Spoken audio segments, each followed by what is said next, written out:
Hello good morning everyone. Welcome back to daily current affairs.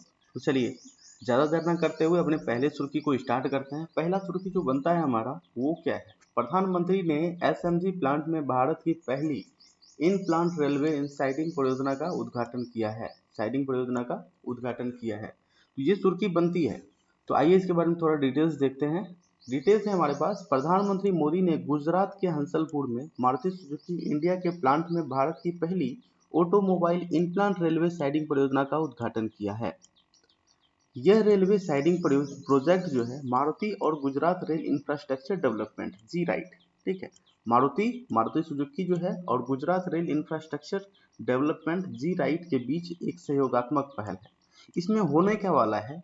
इसमें जो Maruti Suzuki की जो कारें हैं, ये मालगाड़ी के द्वारा, रेलगाड़ी के द्वारा अलग अलग देश के अलग अलग कोनों तक पहुंचेगी, ठीक है।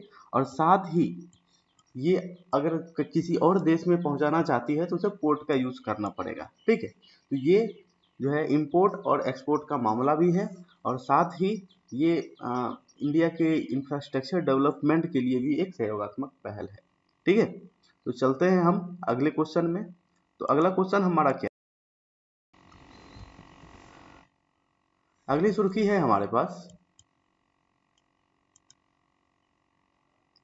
सॉरी, अगली सुर्खी है हमारे पास कि जन औषधि केंद्र चलाने वाले के लिए खुशखबरी, ठीक है। तो आप जानते हैं जन औषधि केंद्र चलाने वाले के लिए क्या खुशखबरी है। तो कहता है कि भारतीय जन औषधि केंद्र, ठीक है। तो किस केंद्रीय मंत्री ने जन औषधि केंद्र के लिए क्रेडिट सहायता कार्यक्रम लॉन्च किया है, ठीक है। किसने? तो इसका डिटेल्स पढ़ते हैं हम लोग। तो डिटेल्स में क्या है? केंद्रीय रसायन एवं उर्वरक तथा स्वास्थ्य एवं परिवार कल्याण मंत्री, उनका नाम क्या है? डॉक्टर मनसुख मंडाविया ने जन औषधि केंद्र के लिए एक ऋण सहायता कार्यक्रम का लॉन्च किया है, जो कि ये क्रेडिट सहायता है ना। तो ये क्या है? एक ऋण सहायता है, आपको ये कर्ज देने का काम करती है, ठीक है। इसके तहत भारतीय लघु उद्योग विकास बैंक एसआईडीबीआई जो है और pharmaceuticals and medical devices bureau of India PMBI के बीच एक समझौता भी हुआ है। साथ ही इन्होंने इससे जुड़ी वेबसाइट को भी लॉन्च किया है, ठीक है। तीन काम किया है इन्होंने। पहले तो इनकी वेबसाइट को लॉन्च किया है, क्रेडिट सुविधा को दिया गया है क्योंकि ये एक ऋण सहायता कार्यक्रम है, ठीक है। अगर हम भारतीय जन औषधि केंद्र को चलाते हैं तो उसके लिए ऋण सहायता प्रदान करेगी, ठीक है। आसानी से कर्ज मिल सकेगा, जैसा कि यहाँ आप देख सकते हैं कि अब क्या हो सकेगा? आसानी से कर्ज मिल सकेगा। किसको कर्ज मिल सकेगा? जो लोग केंद्रीय जन औषधि केंद्र को चलाने का प्रयास कर रहे हैं उन सबको क्या मिलेगा? ऋण मिल सकेगा।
चेंज हो गया। अगला क्वेश्चन हमारा, कैबिनेट ने भारत के डोमिनिकन गणराज्य के भारत और डोमिनिकन गणराज्य के बीच संयुक्त आर्थिक एवं व्यापार समिति की स्थापना से संबंधित प्रोटोकॉल को मंजूरी दी है। तो ये सुर्खी बनती है कि कैबिनेट का एक डिसीजन है जिसमें डोमिनिकन गणराज्य के बीच और हमारे बीच क्या होता है, एक संयुक्त आर्थिक व्यापार समिति की स्थापना की जाती है, जिससे कि जिसके लिए प्रोटोकॉल जो भी जरूरी प्रोटोकॉल होता है उसकी मंजूरी दी जाती है। ठीक है, तो आइए इसको थोड़ा और डिटेल में पढ़ते हैं। तो सुर्खी हमारे पास, भारत ने हाल ही में डोमिनिकन गणराज्य के साथ संयुक्त आर्थिक और व्यापार समिति, जिसको संयुक्त आर्थिक और व्यापार समिति JETCO की स्थापना के लिए प्रोटोकॉल पर हस्ताक्षर किए। केंद्रीय मंत्री ने इस वर्ष 24 जनवरी को JETCO की स्थापना के लिए उक्त प्रोटोकॉल पर हस्ताक्षर करने के प्रस्ताव को मंजूरी दे दी है। डोमिनिकन गणराज्य एक कैरेबियन राष्ट्र है। ये कौन सा, ये कहाँ पड़ता है? कैरेबियन कंट्री में पड़ता है। ठीक है, तो हम लोग चलते हैं अगली सुर्खी की तरफ। अगला सुर्खी क्या है हमारा, वेरी वेरी इंपॉर्टेंट है, इसको ध्यान में रखना जरूरी है। सिपड़ी ने एक रिपोर्ट पब्लिश किया है। सिपड़ी ने एक रिपोर्ट पब्लिश किया। उस रिपोर्ट में क्या है? उस रिपोर्ट में है कि भारत दुनिया की सबसे ज्यादा खरीदता है हथियार। दुनिया में सबसे ज्यादा हथियार खरीदने वाला देश भारत है। और पाकिस्तान में अब जो है कि आर्म इंपोर्ट में उछाल आना दिखाई दे रहा है, जो कि हमारे लिए बहुत इंपॉर्टेंट है। जहां कि हम लोग ये सुनते रहते हैं कि भारत अब आत्मनिर्भरता की ओर बढ़ रहा है, चाहे वो इंफ्रास्ट्रक्चर हो, चाहे वो माइक्रोचिप हो, या फिर सेमीकंडक्टर हो, या फिर वो आर्म्स हो, इसमें भारत आगे बढ़ने की कोशिश कर रहा है। और वहीं पे सिपड़ी का एक न्यूज दिखता है कि India remains world top arms importer. ठीक है, तो ये सिपड़ी क्या है? सिपड़ी एक रिसर्च इंस्टीट्यूट है, Stockholm international peace research institute के लेटेस्ट डाटा के अनुसार 2019 से 2023 के बीच भारत दुनिया का शीर्ष हथियार आयातक है, मतलब कि इंपोर्टर देश बना हुआ है। साल 2019 और 2023 के बीच भारत ने कुल वैश्विक हथियार का इतना 9.8 आयात किया है। ठीक है, हथियार आयात का जितना भी पूरे विश्व में हथियार इंपोर्ट हुए हैं उसमें 9.8 सिर्फ भारत ने हथियार आयात किया है। ठीक है, इसके बाद आते हैं सऊदी अरब, फिर कतर, फिर यूक्रेन, फिर पाकिस्तान, जापान, मिस्र, ऑस्ट्रेलिया, दक्षिण कोरिया और चीन भी इस रिपोर्ट में शामिल हैं। ठीक है, सिपड़ी क्या है? सिपड़ी एक अंतर्राष्ट्रीय संस्थान है जिसकी स्थापना 1966 में हुई थी। ठीक है, तो अगले क्वेश्चन की तरफ हम लोग बढ़ते हैं। अगला क्वेश्चन हमारा सेमीकंडक्टर से जुड़ा हुआ है। ठीक है, सेमीकंडक्टर से जुड़ा हुआ है जिसमें कि सुर्खी बनती है कि चीन को बड़ा झटका, सेमीकंडक्टर हब बनेगा भारत। अब बोलते हैं पीएम मोदी आज रखेंगे 3 प्लांट की नींव। ठीक है, इसके बारे में हम देखते हैं। हालांकि ये 12 मार्च का न्यूज है। ठीक है, और आज इसको सुर्खी में लेने का समय मिला है। ठीक है, क्वेश्चन बनता है हमारा, पीएम मोदी ने भारत के पहले कमर्शियल सेमीकंडक्टर फैब्रिकेशन सर्विस की आधारशिला कहां रखी है? तो वो राइट आंसर हमारा राजस्थान में रखा है उन्होंने। इसके बारे में एक थोड़ा सा डिटेल्स जानते हैं हम लोग। तो डिटेल्स क्या है? पीएम मोदी ने धोलेरा राजस्थान में Tata power chip semiconductor manufacturing Corp की चिप फैब्रिकेशन यूनिट की आधारशिला रखी है। ठीक है, यह भारत की पहली कमर्शियल सेमीकंडक्टर फैब्रिकेशन सर्विस होगी। यह जो है ना भारत की first time commercial semiconductor fabrication centre होगी।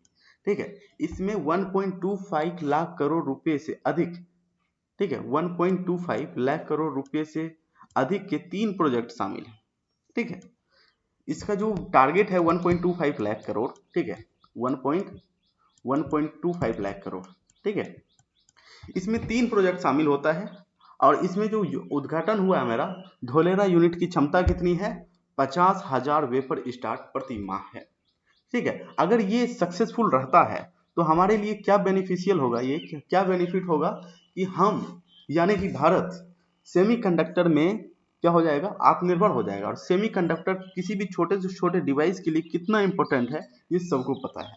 ठीक है, जिसमें से सबसे पहले अमेरिका टॉप पे था, अमेरिका को बीट करके चाइना टॉप पे हो गया, और अब हमारी बारी है। अब चलते हैं अगली सुर्खी की तरफ। अगली सुर्खी हमारी बनती है कि केंद्रीय मंत्री सिंधिया ने क्षेत्रीय एयरलाइन सेवा फ्लाइंग 91 का उद्घाटन किया। केंद्रीय मंत्री सिंधिया ने क्षेत्रीय एयरलाइन सेवा फ्लाइंग 91 का उद्घाटन किया और गोवा में मनोहर हवाई अड्डा जो है MOPA मनोहर अंतर्राष्ट्रीय हवाई अड्डा तथा लक्षद्वीप के अगत्ती द्वीप समूह के बीच पहली उड़ान सेवा को हरी झंडी दिखाई है। तो क्वेश्चन हमारा बनता है, हाल ही में क्षेत्रीय एयरलाइन सेवा फ्लाइंग 91 का उद्घाटन किसने किया? तो आंसर क्या है मेरा? ज्योतिरादित्य सिंधिया ने किया। तो केंद्रीय नागर विमानन एवं इस्पात मंत्री ज्योतिरादित्य सिंधिया ने एक क्षेत्रीय एयरलाइन सेवा फ्लाइंग 91 का उद्घाटन किया और गोवा में मनोहर अंतर्राष्ट्रीय हवाई अड्डे तथा लक्षद्वीप के अगत्ती द्वीप समूह के बीच पहली उड़ान को हरी झंडी दिखाई है। एयरलाइन फ्लाइंग 91 18 मार्च को वाणिज्यिक सेवाएं शुरू करेगी और फ्लाइंग 91 गोवा से संचालित एक एयरलाइन है। इसके MD और CEO कौन है? मनोज चाके। ठीक है, फ्लाइंग 91 क्या है? यह गोवा से संचालित एक एयरलाइन है जिसके CEO कौन है? मनोज चाको। ठीक है, ये हो गया। 18 मार्च से ये अपना वाणिज्यिक सेवाएं शुरू कर देती है। इसके बारे में और ज़्यादा जानकारी पाने के लिए आप क्या कर सकते हैं? हमारे इस लिंक पे क्लिक कर सकते हैं जिसमें कि फुल डिटेल्स में आप इस न्यूज़ को कवर कर सकते हैं। ठीक है, तो चलिए आज के लिए इतना ही। अब मिलते हैं अगले क्लास में। तब तक के लिए हंसते रहिए, मुस्कुराते रहिए। जय हिंद।